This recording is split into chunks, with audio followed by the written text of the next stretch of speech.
ওকে, so আজকে আমরা নারী দিবস সম্পর্কে আমরা বিশেষভাবে বাক্য শুনছি। প্রিয় ভাই বোন, নারী হচ্ছে ঈশ্বরের এক আশীর্বাদ। কেন বলছি তার কারণ, ঈশ্বর যখন নরকে সৃষ্টি করলেন আদমকে, তখন আদমের জন্য সঙ্গী পাওয়া যাচ্ছিল না। আদম খুঁজে বেড়াচ্ছিলেন তার সঙ্গিনী কোথায়। আর সেই সময়তে ঈশ্বর আদমের জন্য চিন্তা করলেন, কেন অন্যান্য পশু পাখি সকলের জন্য তিনি চিন্তা করেছিলেন আর তাদের জোড়ায় জোড়ায় তিনি বানিয়েছিলেন, তৈরি করেছিলেন, নির্মাণ করেছিলেন। কিন্তু মানুষের ক্ষেত্রে আগে পরে একটু হয়ে যায়।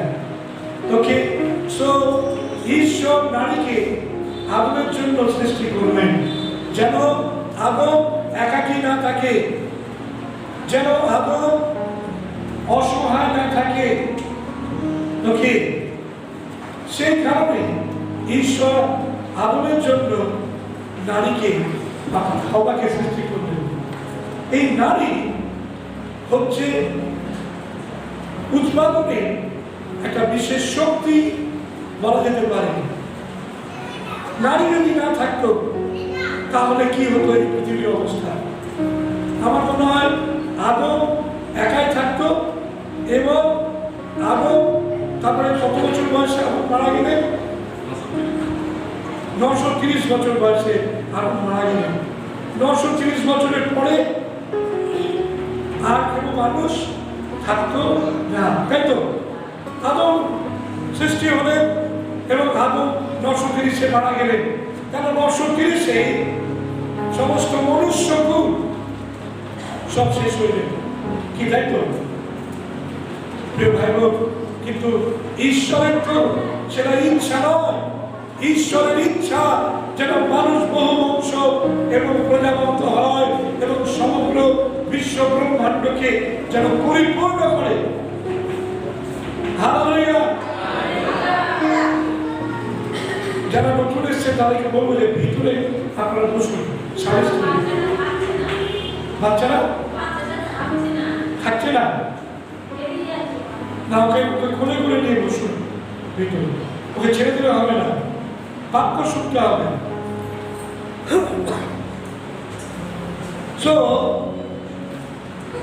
নারীকে যখন ঈশ্বর সৃষ্টি করলেন, নারীর মধ্যে তিনি ক্ষমতা দিলেন যেন নারী উৎপাদন করতে পারে, নারী যেন সন্তান ধারণ করতে পারে।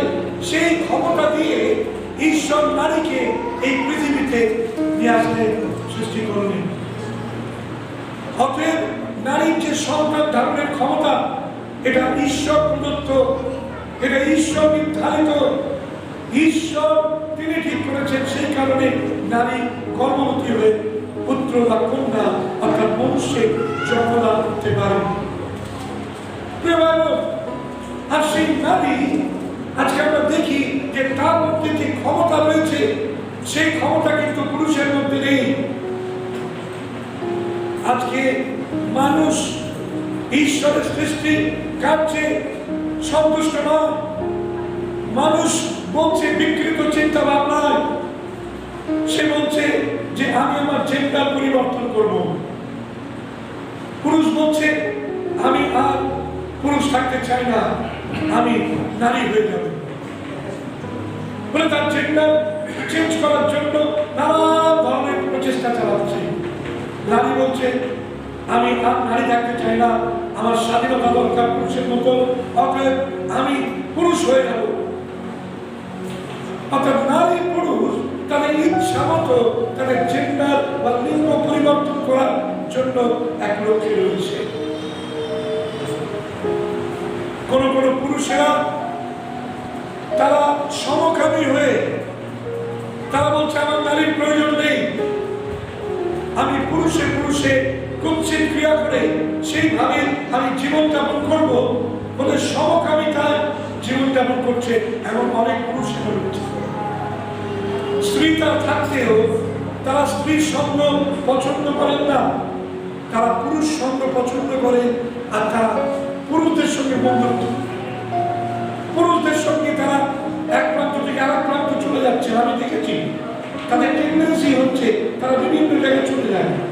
কিন্তু যারা হোমোসেক্সুয়াল নয়, যারা সমকামী নয়, তারা কিন্তু তাদের স্ত্রীদের সঙ্গে করে ঘুরতে যায়, অন্যত্র যায়।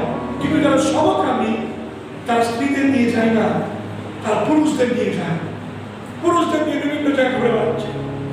প্রিয় ভাই বোন, আসলে তাদের নেচারটা হচ্ছে তারা সমকামী। আমি অনেক স্টাডি করার পরে তারপরে কিন্তু এই কথাগুলো কিন্তু বলছি, এগুলো কিন্তু হাওয়ায় কথা কিন্তু বলছি না। হোমোসেক্সুয়ালিটি, লেসবিয়ানিজম, এগুলো আপনি ইন্টারনেট খুলবেন আর সেখানে হোমোসেক্সুয়ালিটি টাইপ করবেন, আপনার উইকিপিডিয়াতে একবারে বিস্তারিত বিবরণ আপনাকে দেবে। তাদের ক্যারেক্টার কি, তারা কি পছন্দ করে, কত পার্সেন্টেজে এই পৃথিবীতে রয়েছে, কোন জায়গায় বেশি, কোন জায়গায় কম, ভারতবর্ষে তার সংখ্যা কত, সমস্ত কিছু ইনফরমেশন আপনি পেয়ে যাবেন। সমকামী আজকে অনেক পুরুষেরা রয়েছে যারা সমকামী, অনেক মহিলারা রয়েছে যারা সমকামী। তারা পুরুষদের বলছে আমরা পুরুষদের চাই না, তাদের বান্ধবী তারা ঠিক করে নিয়েছে, তাদের সঙ্গেই তারা বসবাস করছে।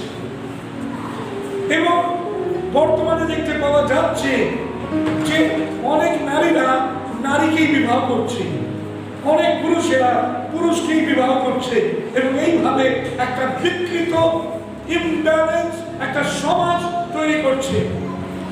প্রিয় ভাই বোন, ঈশ্বরের ইচ্ছা এটা নয়। ঈশ্বর তিনি নারীকে সৃষ্টি করলেন কার জন্য? আদমের জন্য। আদমকে সৃষ্টি করেছিলেন কার জন্য? আমার জন্য। আসুন আজকে নারী দিবসে নারীদের উদ্দেশ্যে বলি যে আপনারা ঈশ্বরের সৃষ্টি, আপনাদের মধ্যে ঈশ্বর এক অদ্ভুত অলৌকিক ক্ষমতা দিয়েছেন যেটা পুরুষের মধ্যে নেই। পুরুষ যতই সে মনে করুক, যতই সে ভাবুক, যতই আস্মরণ করুক, কিন্তু তার মধ্যে সেই শক্তি নেই। সে সন্তান ধারণ করতে পারবে না, সন্তান ধারণ করতে পারবে কেবলমাত্র নারী। এটা ঈশ্বর নির্ধারিত। তাই আজকে এই বিশ্ব নারী দিবসে আমি সকল নারীদের আমি শুভেচ্ছা জানাই। প্রভু আশীর্বাদ করুন। যারা মা হয়েছে তাদেরকে আমি ধন্যবাদ জানাই যে প্রভুর আশীর্বাদ আপনি গ্রহণ করছেন।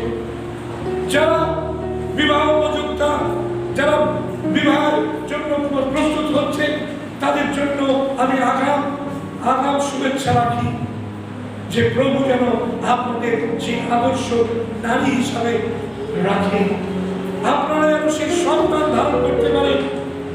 অনেক সময় অনেক মায়েরা আসে, তারা বলে প্রার্থনা করবেন। অনেক বছর বিবাহ হলো, সন্তান নেই, আমরা প্রার্থনা করি, অনেকে সন্তান লাভ করে। প্রভু ধন্যবাদ হলো। প্রিয় ভাই বোন, আসুন নারী দিবসে নারীকে বলা হচ্ছে প্রোডাক্টিভিটির একটা হচ্ছে দিয়ে চিহ্ন। যেমন মাটির ক্ষমতা রয়েছে প্রোডাকশন করা, অন্য কিছুর ক্ষমতা নেই, কিন্তু মাটির ক্ষমতা রয়েছে। মাটিতে বীজটা পুঁতলে তবে কিন্তু সেটা গাছ হবে, তাই তো? অনেক সময় জলেও গাছ হচ্ছে। আমি বলছি না যে জলে রাখলে গাছ হয় না, হয়, কিন্তু মাটির যে ক্ষমতা সেটা কিন্তু জলে নেই। প্রিয় ভাই বোন, মাটির মতো ক্ষমতা রয়েছে মহিলাদের, ক্ষমতা রয়েছে নারীদের। প্রভু তাদের বিশেষ আশীর্বাদ করুন। আজকে আসুন আমরা বাইরের থেকে দেখব যে নারীর কর্তব্য,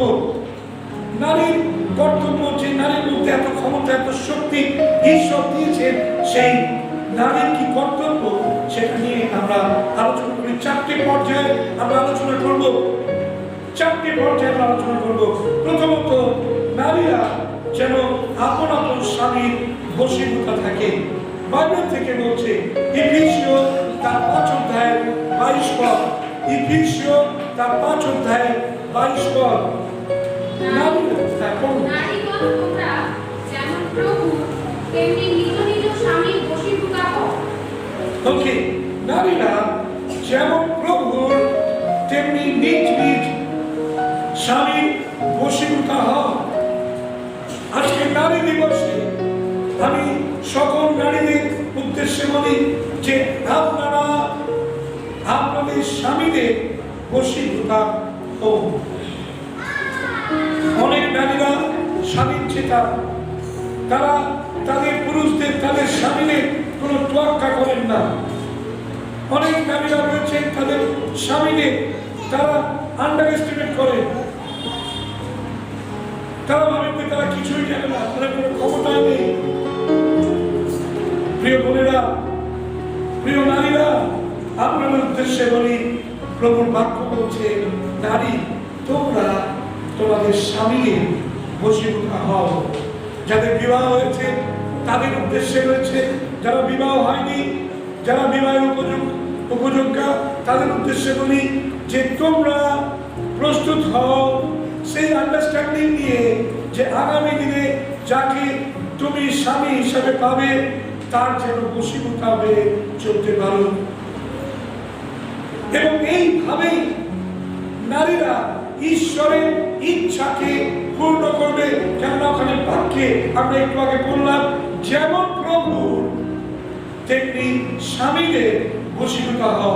তার মানে কি যেমন প্রভু, তার মানে কি যে নারীরা কেবলমাত্র বললে হবে না যে আমি কেবলমাত্র প্রভুর বশীভূত, প্রভুকে আমি মান্য করি, প্রভু তিনি আমাকে পরিত্রাণ দিয়েছেন, আমি তাকে কেবলমাত্র মানি, আমি স্বামীকে মানি না।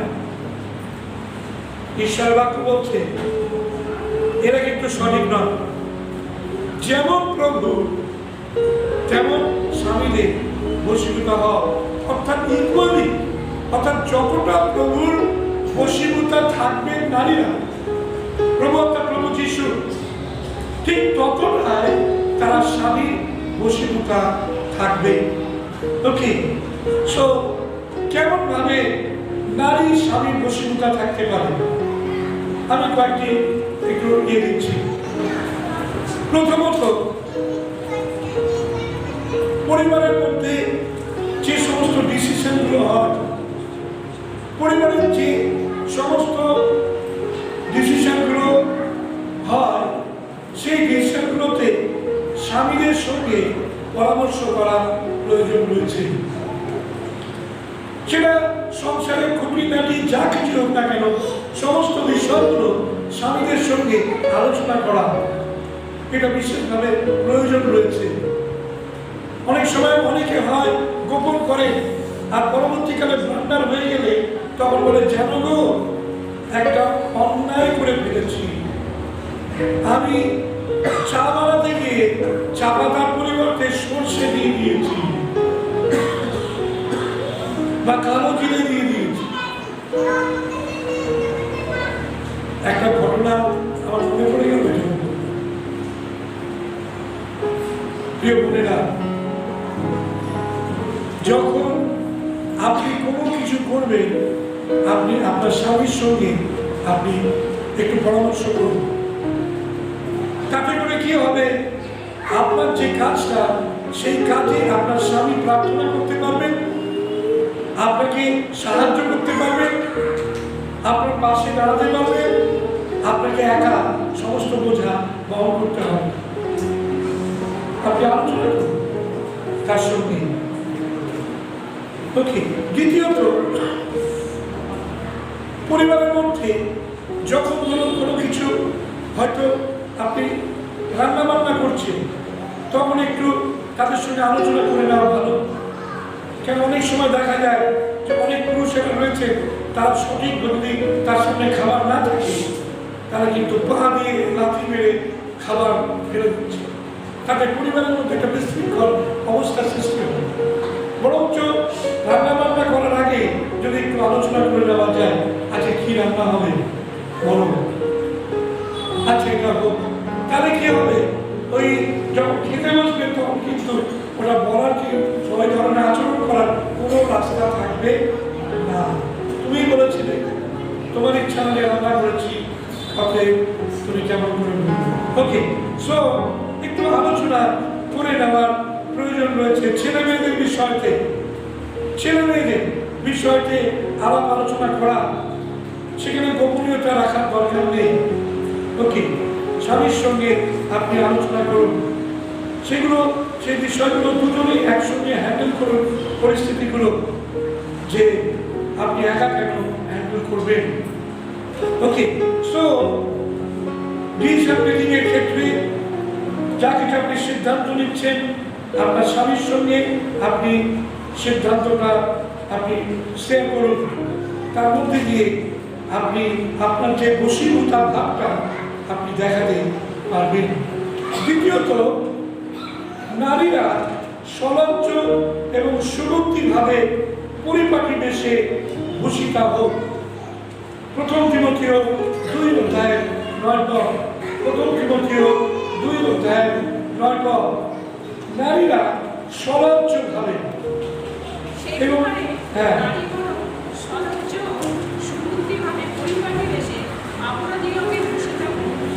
অপরাধীকে ভূষিতা করুক বা হোক, তাই বলছেন পৌল। আর পিতর কি বলছেন? প্রথম পিতর তার 3:3 পদ, প্রথম পিতর 3:3 পদ কে পড়ছেন?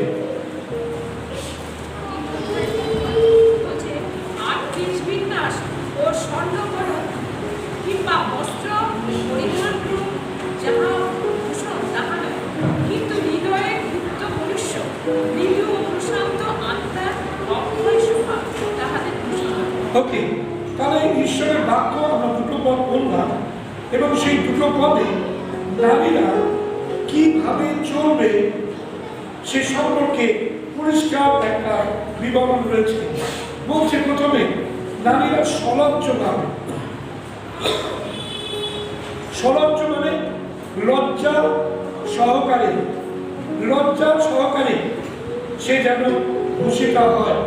তাহলে লজ্জা সহকারে ভূষিত, অর্থাৎ তার লজ্জা উৎপন্ন করে সেই বিষয়তে তাকে তৎপর থাকতে হবে।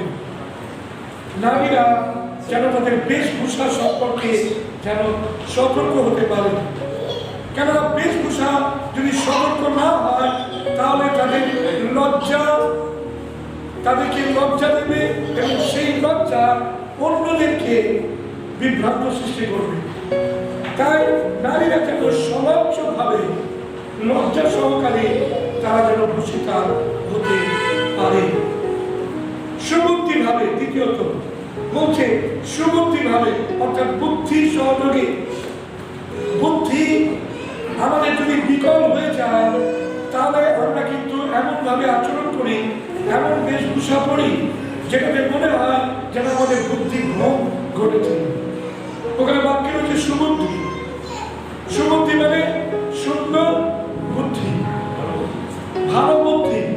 প্রিয় ভাই বোন, যখন আমরা দেখি যে কোনো একটা মেয়ে রাস্তা দিয়ে ঘুরে বেড়াচ্ছে, তার চুলগুলো একেবারে ইয়ে হয়ে রয়েছে, জটা হয়ে গেছে, পরনে কাপড় চোপড় রয়েছে কিন্তু সেগুলো ছেঁড়া, ঠিক মতো স্নান টান করেনি, তখন আমরা কি বলবো? কি বলবো আমরা? পাগল হয়ে গেছে, ঠিক মতো বেশভূষা করবো। এমনকি অনেকে দেখা যায় উলঙ্গ হয়ে ঘুরে বেড়াচ্ছে। কেন? তার কারণ তার এখানে হেড অফিসে প্রবলেম হয়েছে, বুদ্ধি প্রবলেম হয়েছে। প্রিয় ভাই বোন, অনেক সময় আমরা শিক্ষিতা, আমরা প্রাচুর্যময়, অনেক কিছু রয়েছে নারীরা, কিন্তু আমাদের বুদ্ধি ভ্রম করেছে। তারপরে কি হয়? আমরা এমন ধরনের বেশভূষা করি, এমন ধরনের পোশাক আশাক আমরা পরে মন্ডলীতে আসি, কিংবা আমরা বাইরে ঘুরে বেড়াই, যেগুলোর মধ্যে দিয়ে অনেকে মনে করে আরে ইনি কি পাগল হয়ে গেছে, এইভাবে বেশভূষা পরে যাচ্ছে। প্রিয় ভাই বোন, আসুন আমরা আমাদের সন্তানের দিকে সঠিকভাবে মেয়ে সন্তানদের সঠিকভাবে পোশাক আশাক পরার জন্য আমরা তাদেরকে অভ্যস্ত করে তুলি। ছোটবেলা থেকে বিকৃত ধরনের অসভ্যের মতো পোশাক আপনি পরাবেন না। আপনার মেয়ে বাচ্চাকে আপনি সুন্দরভাবে পরিপাটিভাবে আপনি ড্রেস করেন, যেন আপনার ওই মেয়ে বড় হয়ে কখনো মন্দ পোশাক পরার যে রুচি, সেই রুচি কখনো তার জীবনে না আসে, তার রুচিতে বাঁধবে। সে বলবে না, কখনো আমি এটা পড়বো না, আমি ছোটবেলা থেকে এইভাবে অভ্যস্ত হব। আমরা ছোটবেলা থেকে মেয়েদের নষ্ট করে দিচ্ছি। বাবা মারা ফ্যাশন ডিজাইনে আমরা যাচ্ছি, সেইভাবে তাদেরকে সমস্ত ফিল্ম স্টার তৈরি করছি। আপনার মেয়েদেরকে আপনি সঠিকভাবে তৈরি করুন, বেশভূষার দিকে খেয়াল রাখুন। বেশভূষা কিন্তু আমাদের চরিত্রকে কথা বলে। আমি কি ধরনের, আমার মানসিক কথা কি, সেটা আমার বেশভূষার মধ্যে দিয়ে প্রকাশ পায়। একজন টিচার তিনি শাড়ি পরে তিনি যাবেন, ভদ্র সভ্য ড্রেস করে স্কুলে যাবেন, বাচ্চাদেরকে পড়াবেন, এটাই স্বাভাবিক। একজন টিচার যদি ফিল্ম স্টার হয়ে যদি স্কুলে যান পড়াতে, বাচ্চারা কি বলবে? কি বলবে বাচ্চারা? বলবে দিদিমণি আপনাকে ঠিক ঐশ্বরিয়া রায়ের মতো দেখতে লাগছে। বাচ্চারা বলবে দিদিমণি আপনাকে ঠিক হেমা মালিনীর মতো লাগছে। কিন্তু আপনি যদি পরিপাটি বেশে সুন্দর একটা শাড়ি পরে সুন্দরভাবে যান, আপনার ডিসপোজিশন দেখে সকলে বলবে যে সত্যি কি সুন্দর ভাবে স্কুলে এসছেন। আপনি একটা প্যান্ট পরে যাচ্ছেন, ইংলিশ মিডিয়ামে অনেক সময় যায়, আমার মনে হয় যে একটু বেশভূষার দিকে আমাদের খেয়াল রাখা প্রয়োজন রয়েছে। আমরা ভারতবর্ষে রয়েছি, ভারতবর্ষের কালচারটা আমরা কিন্তু ভুলে না যাই। আমরা যেন ফরেন কালচারকে এখানে দেখে দাঁড়িয়ে আসি। এই জন্য অনেকে খ্রিস্টানদের কি বলে ফরেন রিলিজিয়ান। তার কারণ কি, অনেক সময় আমরা বেশভূষা আমার করি না, অনেকে লজ্জা পায়। আসুন আমাদের বেশভূষার দিকে আমরা সতর্ক হই। নারীরা আমরা সতর্ক হই, পরিপাটি বেশে মন্ডলীতে আসি, সুন্দর বেশে আমরা মন্ডলীতে আসি, আমাদের মেয়েদের নিয়ে আসি। আসুন। তারপরে তৃতীয়ত, ঈশ্বর ভক্তি অঙ্গীকারিণী সক্রিয়ায় ভূষিত হোক। ওখানে প্রথম তিমথিও 2:10 প্রথম তিমথিও 2:10।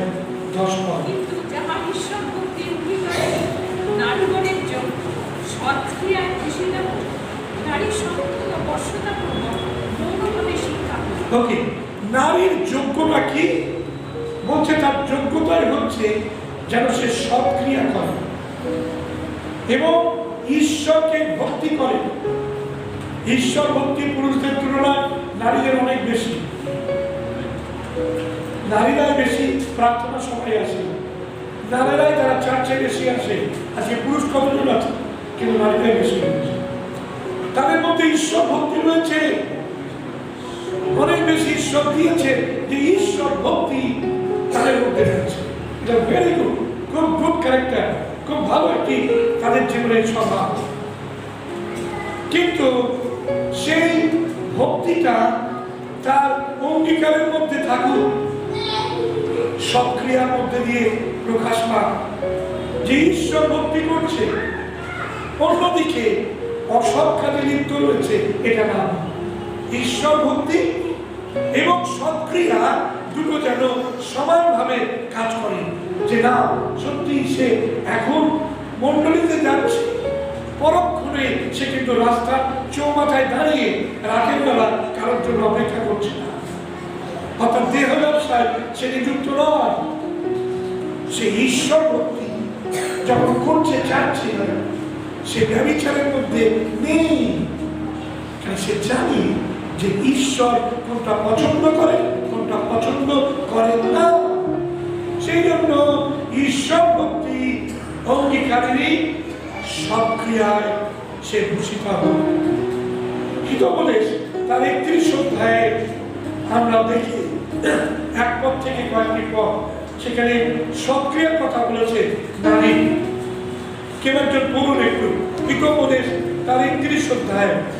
লঘুয়ের রাজার কথা তাহার মাতা তাহাকে এই ব্যাপারে শিক্ষা দিয়েছিলেন। হ্যাঁ, হে বংশ কি বলিব, হে আমার গর্ভের সন্তান কি বলিব, হে আমার মানবের পুত্র কি বলিব। তুমি নারীগণকে আপন সখী দিও না, যাহার রাজগণের বিনাশ হোক তাহাকে লিপ্ত হইও না। রাজগণের জন্য হে লঘুয়ে, রাজগণের জন্য মদ্যপান উপযুক্ত নয়। সুরা কথায় বলা শাসন 10 পদ থেকে 10 পদ। গুণবতী খার্চার বর্ণনা। গুণবতী স্ত্রী কে পাইতে পারে? ওকে।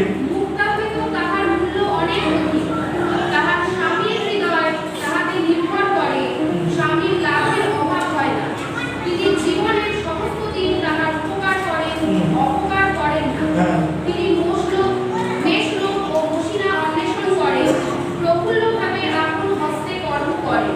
তিনি বাণিজ্য জাহাজ সমূহের ন্যায় তিনি দূর হইতে আপন খাদ্য সামগ্রী আনয়ন করেন। তিনি রাত্রি থাকিতে উঠেন আর নিজ পরিজনদিগকে খাদ্য দেন, নিজ দাসীদিগকে নিরুপিত কর্ম দেন। তিনি ক্ষেত্রের বিষয়ে সংকল্প করিয়া তাহা ক্রয় করেন, সমস্তের ফল দিয়া দ্রাক্ষার উদ্যান প্রস্তুত করেন। তিনি ফলে প্রতিবন্ধন করেন, আপন বাহুযুগল বলশালী করেন। তিনি দেখিতে পান তাহার ব্যবসায় উত্তম, রাত্রিতে তাহার দিক নির্মাণ হয় না। তিনি টেকুয়াল হইতে আপন হস্ত প্রসারণ করেন, তাহার পর্দায় মাছ ধরে। তিনি দরিদ্রদের প্রতি মুক্ত হস্ত হন, দীনহীনের প্রতি হস্ত প্রসারণ করেন। তিনি নিজ পরিবারের বিষয়ে তুষার হইতে ভয় পান না, কারণ তাহার সমস্ত পরিজন লাল বস্ত্র পরিধান করেন। তিনি আপনার জন্য দুলাদার চাদর নির্মাণ করেন, তাহার পরিচ্ছদ শুভ্র মসিনা বস্ত্র ও বেগুনে বস্ত্র। তাহার স্বামী নয়নতারে প্রসূত হন, জগৎ দেশের প্রাচীন পর্বের সহিত বসে। তিনি সূক্ষ্ম বস্ত্র প্রস্তুত করিয়া বিক্রয় করেন, বণিকের হস্তে কোটি বস্ত্র সমর্পণ করেন। বল ও সমাদর তাহার পরিচ্ছদ। তিনি ভবিষ্যৎকালের বিষয়ে হাস্য করেন। তিনি প্রজ্ঞার সহিত মুখ খোলেন, তাহার জিহ্বাতে দয়ার ব্যবস্থা থাকে। তিনি আপন পরিবারের আচরণের প্রতি লক্ষ্য রাখেন। তিনি আলস্যের খাদ্য খান না, তাহার সন্তান বন্ধুরা তাহাকে ধন্য বলে, তাহার স্বামীও বলেন আর তাহার এইরূপ প্রশংসা করে। অনেক মেয়ে গুণবত্তা প্রদর্শন করিয়াছে, কিন্তু তাহাদের মধ্যে সর্বাপেক্ষা তুমি শ্রেষ্ঠা। লাবণ্য মিথ্যা, সৌন্দর্য অসার, কিন্তু যে স্ত্রী সদাপ্রভুকে ভয় করে তিনি প্রশংসনীয়। আমেন। Thank you. আমরা ঈশ্বরের বাক্য পড়েছি এবং সেখানে পরিষ্কারভাবে সব কিছু বলছে। ওকে, প্রথমত সে স্বামীর উপকার করে, দ্বিতীয়ত সে আবার ঘর সংসারে কাজ করার সঙ্গে সঙ্গে একটু সেবায় পড়াই করে, সে প্রয়োজনীয় খাদ্য প্রস্তুত করে, সে দাস দাসীদের কাজ জুগিয়ে দেয়, কোন দাস দাসী কি কাজ করবে, উদ্যান প্রস্তুত করে, সে দরিদ্রকে মুক্ত হস্তে দান করে, সে তার পরিচ্ছদ শুভ্র মসিনা যুক্ত এবং তার স্বামী যেন বিজনেসে গিয়ে ভালো পোশাক পরতে পারে সেই পোশাকটাও সে তৈরি করে দেয়, প্রস্তুত করে দেয়। এই হচ্ছে নারী, একজন আদর্শ নারী একটা ক্যারেক্টার আমরা দেখতে পাই। বাইবেল বলে, প্রিয় নারীরা, আজকে নারী দিবসে প্রভু আপনাদের প্রত্যেককে আশীর্বাদ করুন যেন আপনারা আদর্শ নারী। চতুর্থ এবং শেষ, নারীগণ মৌনভাবে শিক্ষা করুন। নারীগণ মৌনভাবে শিক্ষা করুন। প্রথম তিমোথেয় 1 অধ্যায় 12 পদ এবং ইফিসীয় তার 5 অধ্যায় 22 পদ নারীদের বলছে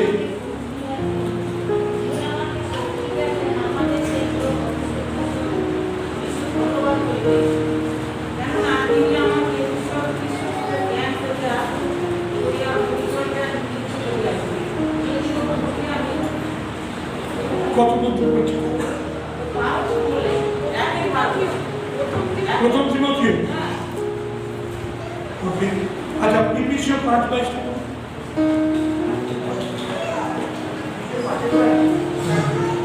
নারীকে যেমন প্রভু, তেমনি নিজ নিজ স্বামীর বশীভূত হও। হ্যাঁ, এবং মৌনভাবে শিক্ষা করবে। কেননা স্বামী স্ত্রীর মস্তক যেমন খ্রিস্ট মণ্ডলীর মস্তক। ওকে, সো নারীরা যেন মৌনভাবে শিক্ষা করেন। মৌন মানে চুপচাপ। ওকে, সো শেষ হচ্ছে নারীরা বাড়িতে যেন মৌনভাবে শিক্ষা করেন। আর যখন এটা হবে আর তখন তার মধ্যে দিয়ে এটাই প্রমাণ হবে যে প্রভু তাদের মধ্যে রয়েছেন, প্রভুর উপস্থিতি রয়েছে, তারা ঈশ্বর ভক্তিকারিণী এবং ঈশ্বরের উপস্থিতি তাদের জীবনে পূর্ণ মাত্রায় রয়েছে। আমাদের প্রার্থনা থাকবে সনাতন মণ্ডলীর প্রতিটি মা এবং বোনেরা যেন প্রভুর আদর্শ নিয়ে চলতে পারে, যেন ঈশ্বরের মহিমা গৌরব তাদের জীবনের দ্বারা সাধিত হয়, যেন প্রভু তাদের আশীর্বাদ করেন। আজকে বিশ্ব নারী দিবসে আমি মণ্ডলীর পালক তাদের সকলকে শুভেচ্ছা জানাই পবিত্র জীবনযাপনের জন্য। প্রভু যেমন চান তার বাক্যে নারীদের দেখতে সেইভাবে যেন তারা জীবনযাপন করতে পারে এবং ঈশ্বরের যেন মহিমা হয় এবং সনাতন মণ্ডলী যেন অনেকের জীবনে পরিত্রাণের কারণ হতে পারে। প্রভু আমাদের সকলকে আশীর্বাদ প্রদান করুন। Thank you. আসুন আমরা প্রার্থনায় যাই প্রভুর কাছে হাত নিয়ে। থ্যাংক ইউ জি। মঙ্গলের আকর হেলে ঈশ্বর, আমরা তোমার পবিত্র যিশু নামে ধন্যবাদ জানাই যে প্রভু তুমি দয়া করলে আজকে বাক্যের মধ্যে দিয়ে তুমি আমাদের সঙ্গে কথা বলেছ। প্রভু তোমার এই চরণতলে প্রার্থনা করি আমাদের প্রতিটি মা বোনদের জন্য যাদেরকে তুমি আনয়ন করেছ প্রভু। আজকে নারী দিবসে তাদের প্রত্যেকের উপরে তোমার পবিত্র হস্ত তুমি রাখো, যেন খ্রিস্ট যিশুর নামেতে প্রভু আমাদের প্রত্যেকটি মা বোনেরা তারা আশীষ ধন্য হতে পারে। তাদের জীবন যাপনের দ্বারা, তাদের চারিত্রিক বৈশিষ্ট্যের দ্বারা, তাদের প্রভু ধ্যান ধারণার দ্বারা যেন প্রভু তোমার রাজ্য এবং ধার্মিকতার কাজ বিস্তার লাভ করে। প্রভু তোমার কাছে প্রার্থনা করি তারা যেন প্রত্যেকে অনুরাগ কন্যার দ্বারা যেন সেই মেষশাবক যিনি বিবাহ করার জন্য আসবে তার জন্য যেন প্রস্তুত হতে পারে। প্রভু তুমি দয়া করো, তোমার কাছে প্রার্থনা করি, দয়া করে তুমি আশীর্বাদ দাও আমাদের মণ্ডলীর প্রত্যেকটি মা বোনকে। আজকে প্রভু তাদের জন্য বিশেষ অভিষেক যাত্রা করি, তোমার পবিত্র আত্মার পরাক্রম তাদের প্রত্যেকের জীবনে ঘনীভূত হতে পারে। পবিত্র আত্মায় তুমি পূর্ণ করো প্রভু, যেন তোমার মহিমা তোমার গৌরব হয়। ধন্যবাদ জানাই, প্রার্থনা তুমি শুনলে সকল গৌরব মহিমা তোমাকেই জানিয়ে এই প্রার্থনা যিশু তোমার নামে এই সময়তে আমি প্রত্যেকটি নারীকে আমি এই সময় উঠে দাঁড়াতে বলবো। নারীর মধ্যে যারা বিবাহিত এবং বিবাহ যোগ্যা তাদেরকে বুঝিয়েছি, আমি ছোট বাচ্চাদের বা মেয়েদের বলিনি। ওকে, যদিও তারা নারীর মধ্যে পড়ছে, কিন্তু আমি ধরছি 18 বছর, ঠিক আছে, 18 বছর